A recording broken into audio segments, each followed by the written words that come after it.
Award shows అనగానే మనకు గుర్తుకొచ్చేది ఒకటే రెడ్ కార్పెట్.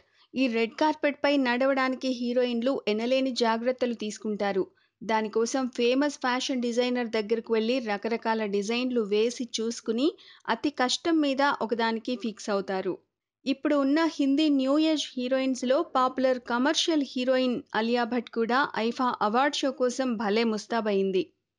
న్యూయార్క్‌లో జరిగిన ఐఫా అవార్డ్ షోకి అలియా భట్ సంప్రదాయ లెహెంగా వేసుకుని వచ్చింది.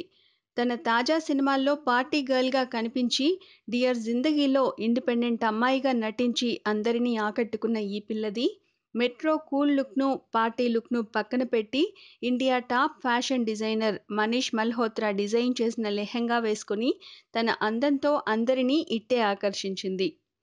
అలియా భట్‌ని ఎప్పుడూ ఇలా దేశీ దుస్తుల్లో చూడని వాళ్ళంతా కళ్ళు అంతలేసి చేసుకుని చూస్తున్నారట. మొదట్లో మీడియా అలియాను ఆటలు ఆడుకునేది. కానీ వాటన్నింటికీ తన సినిమాలతో గట్టి సమాధానం ఇవ్వడమే కాకుండా ఇప్పుడు ఫ్యాషనబుల్‌గా కూడా ఉంటోంది ఈ సుందరి. Please subscribe. Hi, it's me Purna. Please subscribe.